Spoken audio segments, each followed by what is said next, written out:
Assalamualaikum warahmatullahi wabarakatuh. Adik-adik kelas 10 MIPA. Jadi pertemuan hari ini kita akan belajar melalui online. Jadi daripada di rumah hanya rebahan aja, jadi untuk mengisi waktu kalian kita enaknya belajar. Karena kita kan di pertemuan selanjutnya sudah membahas tentang hukum dasar kimia, sudah saya jelaskan materinya mulai awal sampai akhir. Nah, untuk pertemuan kali ini kita akan mencoba latihan soal. Jadi latihan soalnya kita mulai dari hukum dasar kimianya dulu. Nanti untuk pertemuan selanjutnya baru kita masuk ke perhitungan mol, terus selanjutnya seperti itu. Jadi hari ini kita akan bahas latihan soal mulai dari halaman 239. Nanti coba kalian buka dulu. Misal ingin kalian kerjakan dulu, silahkan, enggak apa-apa. Nanti boleh kalian cocokkan sama apa yang saya jelaskan. Oke, jadi sekarang kita bahas tentang hukum dasar kimia dulu. Saya review dulu hukum dasar kimia itu ada berapa. Yang pertama hukum dasar kimia yaitu hukum siapa? Lavoisier atau Lavoisier, atau biasanya yang sering kita dengar yaitu dia kekekalan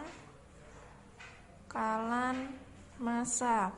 Nah, bunyinya apa? Kalau hukum kekekalan massa berarti bunyinya massa sebelum dan sesudah reaksi selalu sama. Jadi coba kalian buka lagi catatannya yang sudah saya catatkan. Jadi kalau hukum Lavoisier itu massa sebelum reaksi dan sesudah reaksi itu harus sama. Nah, itu yang dinamakan hukum kekekalan massa. Oke, selanjutnya hukum nomor 2 yaitu hukum Proust. Hukum Proust menyatakan apa? Dia menyatakan perbandingan tetap. Nah, nanti contohnya bisa kalian buka lagi di catatan yang sudah saya kasih. Nomor 3 yaitu apa? Hukum Dalton. Hukum Dalton apa? Yaitu dia hukum kelipatan berganda. Yang keempat yaitu ada hukum Gay-Lussac. Hukum Gay-Lussac yang menyatakan apa? Kalau hukum Gay-Lussac itu dia menyatakan perbandingan volume. Yang kelima yaitu hukum Avogadro.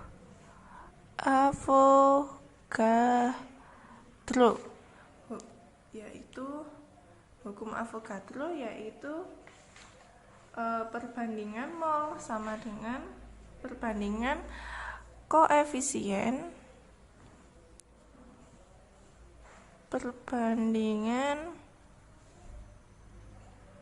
koef itu sebanding dengan mol. Itu dia hukum Avogadro. Nah, jadi hukum dasar kimia ada 5, yaitu yang pertama Lavoisier, kemudian hukum Proust, yang ketiga hukum Dalton, yang keempat hukum Gay-Lussac, yang kelima yaitu hukum Avogadro. Oke, jadi ini yang akan kita bahas hari ini. Jadi soal-soalnya itu tidak jauh beda dari hukum dasar 5 ini. Oke, sekarang coba kalian buka halaman 240. Nanti yang nomor 1, 2 coba kalian kerjakan sendiri. Nanti setelah ketemu jawabannya boleh langsung ditulis di chat. Nanti saya koreksi jawabannya benar apa salah. Oke, sekarang nomor 3. Jadi nomor 3 itu ada suatu pernyataan yang tepat untuk menjelaskan hukum kekekalan massa. Nah, jadi hukum kekekalan massa tadi hukumnya siapa? Hukum kekekalan massa yaitu hukumnya Lavoisier. yang menyatakan massa sebelum reaksi sama dengan massa sesudah reaksi. Nah, sekarang kita lihat di buku. Di buku nomor 3.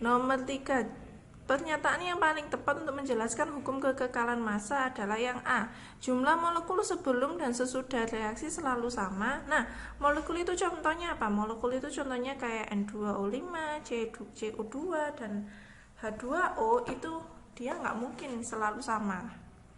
Nah, yang B, jenis zat sebelum dan sesudah reaksi selalu sama. Jenis zat berarti kalau sebelum reaksi dan sesudah reaksi, misal jenis zatnya liquid, berarti yang kedua harus liquid, dia harus sama, itu bukan. Yang ketiga, jumlah atom sebelum dan sesudah reaksi selalu sama, gimana?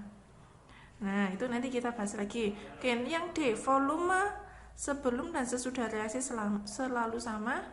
Benar apa salah? Salah ya. Nah, nomor 5, koefisien sebelum dan sesudah reaksi selalu sama, itu juga bukan pernyataan yang benar. Sekarang saya jelaskan yang C, jumlah atom sebelum dan sesudah reaksi selalu sama. Nah, tadi kan saya bilang kalau di hukum Lavoisier itu hukum Lavoisier itu kan massa, kok tapi di situ nggak ada jawabannya massa. Iya, karena nanti kita harus menganalisis satu-satu pilihan jawabannya. Jadi kalau hukum Lavoisier itu massa sebelum reaksi dan sesudah sama. Tapi apa? Suatu reaksi itu harus setara. Misal saya punya H2O menjadi 2O2 plus H2. Nah, terus gimana Kak cara menyetarakannya? Nah, kira-kira gimana? Nah, ini maaf bukan H2. Jadi 2O2 plus H2. Gimana cara penyetaraannya? Kira-kira. H2-nya sudah 2, O-nya sudah 2. Berarti ini juga nggak boleh ada 2-nya. Berarti yang dikasih 2 yaitu di sini. Jadi untuk H2-nya, O-nya sudah 2, H-nya berarti dia juga harus 2, berarti 2H2. Nah, jumlah atom di sebelah kiri sama sebelah kanan harus sama. Kalau di sini ada 4H, berarti di sini juga harus ada 4H. Kalau di sini ada 2O, berarti di sini juga harus ada 2O. Jadi pernyataan yang paling benar yaitu yang C. Kenapa? Karena persamaan reaksi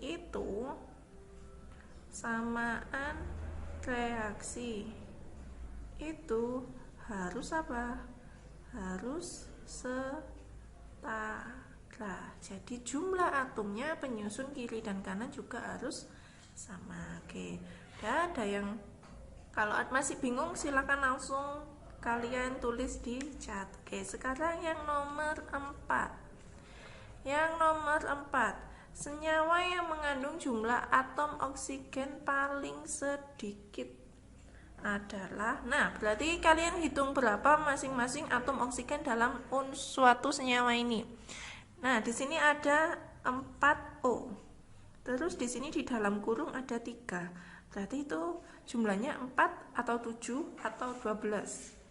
Nah, iya, berarti kalau ada dalam kurung kayak gini, berarti ini kalian kalikan.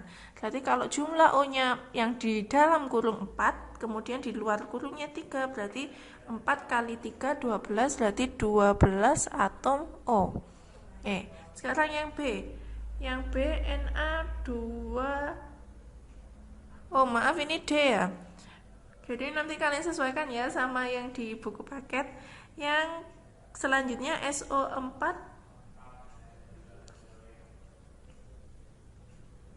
Na2SO4 ya, maaf nggak ada kalinya ya. Berarti Na2SO4 berarti SO-nya ada 4 berarti 4O. Yang di C berarti C6 H12 O6. Sudah jelas kalau O-nya juga 6O. Sekarang yang CH3COO. Al CH3COO 3 kali. Di dalam kurung ada jumlah O-nya ada 2. Berarti 2 dikalikan 3 yaitu 6. Oke. Sekarang yang MgSO4. Nah, di Mg berarti dia jumlah atomnya kan ada 4.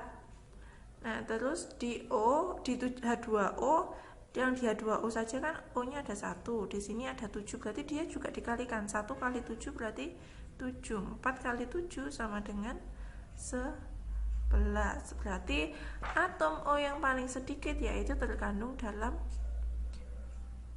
NaSO4. Nah, kalau yang ditanyakan jumlah oksigen yang paling sedikit itu kalian tinggal dihitung aja jumlah O-nya berapa. Tinggal nanti kalau ada di dalam kurung atau dia jadi koefisien itu dia dikalikan. Oke. Nomor 4 berarti jawabannya yang D. Oke, ada yang ditanyakan silakan langsung ke chat ya. Ya, sekarang kita lanjut ke nomor 3. Nomor 3 ada 54 gram gas SO2 direaksikan dengan gas O2, dia menghasilkan 144 gram gas SO3. Massa O2 yang dihasilkan jadi ada SO2 kemudian dia ditambah O2 menghasilkan SO3. Nah, kalau yang diketahui massa kita tidak perlu menyetarakan, langsung berarti SO2-nya ada 54 gram, SO3-nya ada 144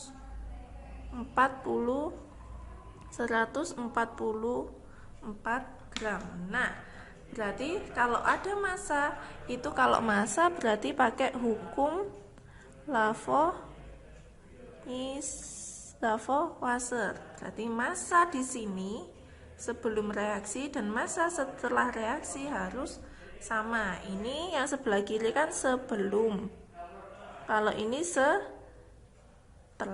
Oke, jadi O2-nya berapa? Berarti masanya SO2 sama masanya O2 harus sama dengan masanya SO3. Berarti masanya O2 sama dengan SO3 dikurangi SO2, berarti 144 dikurangi 54 berarti berapa? 0. 14 dikurangi 5 berarti 90 gram. Oke, berarti jawabannya yang B. Oke, jadi kalau massa yang diketahui berarti nggak usah kalian setarakan dulu, jadi langsung dimasukkan ke ke reaksinya. Oke, langsung sekarang kita lanjut ke nomor 6. Oke, nomor 6, unsur A dan B bereaksi membentuk dua jenis senyawa.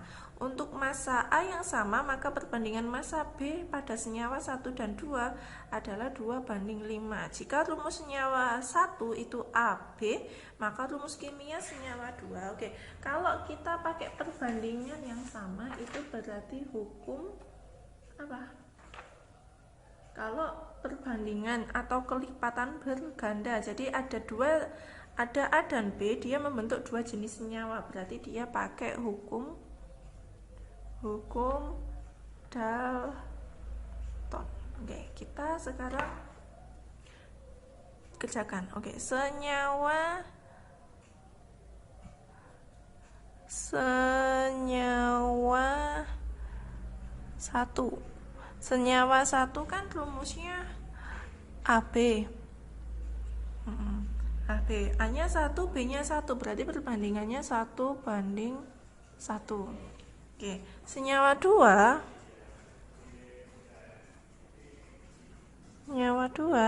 ini yang kita tanyakan. Oke, sekarang perbandingannya, kalau pada senyawa perbandingan massanya itu sama, yaitu perbandingan massa A-nya itu sama.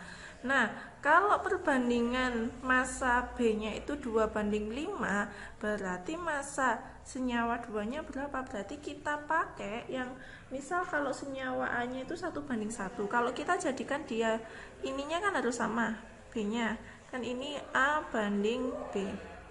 B-nya kan harus sama. Berarti kalau B-nya kita jadikan 2, berarti dia 2:2. 2:2 kan sama dengan 1. Nah, tadi perbandingan A dan B harus 2, kan ini yang ini A, yang ini B.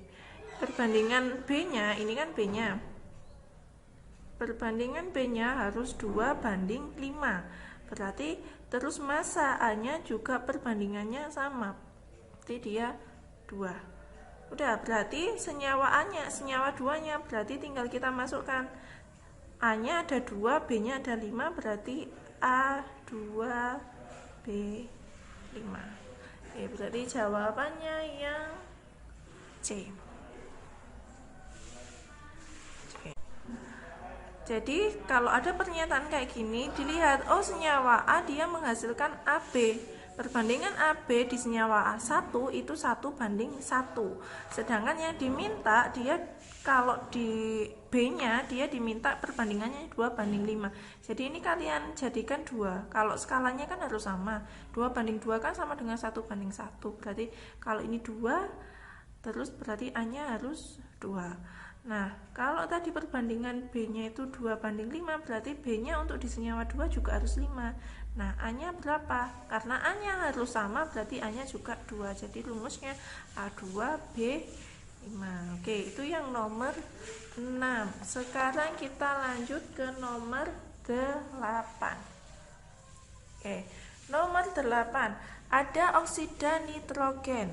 Kemudian dia oksida nitrogen 100 cm3, kemudian dia menghasilkan nitrogen 2 oksida 100 cm3 dan 50 cm3 oksigen. Oke, caranya gimana Kak? Ditulis dulu reaksinya. Oksida nitrogen kita umpamakan oksida nitrogen, berarti ada oksida, ada oksigen, ada nitrogen. Jadi kita umpamakan N2NXOY. NO, dan ini kan tadi nitrogen 2 oksida, yang ini oksigen. Berarti NXOY menjadi NO plus O2. Oke, sekarang kita lihat volumenya ini 100, yang ini juga 100, yang ini 50. Nah, ini kita bagi yang paling kecil, berarti 100 ini dijadikan dibagi 51, ini jadi 2, yang ini jadi 2. Jadi koefisien masing-masing yaitu 2NXOY menjadi 2NO plus O-nya 1, berarti dia O2. Jadi tinggal kita setarakan. Di sini O-nya ada, N-nya ada 2, berarti di sini kalau N-nya di depannya sudah 2, berarti biar jadi tetap 2, berarti N-nya harus sama dengan 1. Kalau O-nya di sini ada 2 tambah 2 berarti 4. Berarti kalau di sini kan dia dikali 2. Nah, berapa yang dikali 2 hasilnya 4, berarti O-nya atau ya O-nya sama dengan 2. Berarti rumusnya NO2 gitu. Jadi X-nya ketemu 1, ini X. Terus O-nya ketemu, Y-nya ketemu 2. Berarti X-nya 1, Y-nya 2. Kalau 1 nggak usah ditulis, jadi ketemu NO2. Berarti jawabannya yang D. Oke. Sudah ada yang ditanyakan? Oke, sekarang kita, oh ya, kalau pakai volume berarti hukum apa? Hukum siapa? Gelusan. Oke, sekarang kita lanjut ke nomor 9. Oke, nomor 9. Yang ditanyakan ada data hasil percobaan kayak gini. Kemudian dia uap air dari hidrogen dan oksigen pada suhu dan tekanan tertentu seperti itu. Jadi ada, kalau dia H2-nya 2 liter, O2-nya 1, H2O-nya 2 liter, dia tidak ada sisa. Nah, 6 kalau H2-nya 4, O2-nya 5, H2O-nya 4 liter, ternyata sisa O2-nya 3 liter. Yang ditanyakan perbandingan gas H2, O2, dan H2O. Nah, kalau yang ditanyakan perbandingan, ini berarti hukum apa? Hukum Raus. Nah, kalau yang ditanyakan perbandingan kayak gini, yang kalian ambil yang tidak ada sisa. Berarti bisa yang percobaan nomor 1 atau percobaan nomor 3. Diambil yang paling sederhana. Yang paling sederhana nomor berapa? Nomor 1. Berarti H2-nya berapa? 2, O2 2. Berarti perbandingan gas H2, O2, dan H2O 2 banding 1 banding 2. Oke, selesai. Jadi segampang itu. Jadi nanti nggak usah kalian lihat satu-satu gitu, nggak usah. Jadi lihat yang tidak ada sisanya siapa, itu yang dijadikan perbandingan. Oke, sekarang kita soal terakhir nomor 10. Ya, untuk menghasilkan 12 molekul NH3, banyaknya molekul N2 dan H2 yang ditanyakan. Jadi menghasilkan 12 NH3, molekul N2 dan H2. Berarti nanti reaksinya N2. Jadi reaksinya N2 ditambah H2, dia nanti akan menghasilkan NH3. Yang diminta ada 12 molekul NH3. Udah, tinggal kalian setarakan. Kalau ini N-nya 12, di sini sudah ada 2. Berarti 2 kali berapa yang hasilnya 12? Berarti dia di sini 6. Oke, hanya 12 kali 3 berarti 36. Berarti 2 kali berapa yang hasilnya 36, yaitu 18. Nah, berarti N2-nya yang dibutuhkan 6, H2-nya yang dibutuhkan 18. Berarti jawabannya yang B. Yang B. Nah, sudah, ini mulai nomor 3 sampai nomor 10. Nanti yang nomor 1 sama nomor 2 bisa kalian kerjakan, atau nanti ada lagi nomor berapa tadi yang belum dibahas? Oh, yaitu nomor 7. Nomor 7 nanti juga kalian bisa kerjakan sendiri. Kalau misal ragu sama jawabannya, kalian bisa langsung tanya ke saya.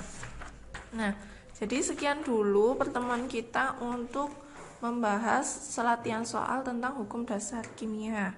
Jadi nanti kita pertemuan selanjutnya bisa kita bahas materi yang lain, yaitu submateri lain. Bisa kita bahas mulai dari menentukan molaritas, massa molekul relatif atau MR. Bisa kita nyari mol juga. Oke, jadi sekian dulu pertemuan hari ini. Saya ucapkan selamat malam, selamat belajar. Assalamualaikum warahmatullahi wabarakatuh.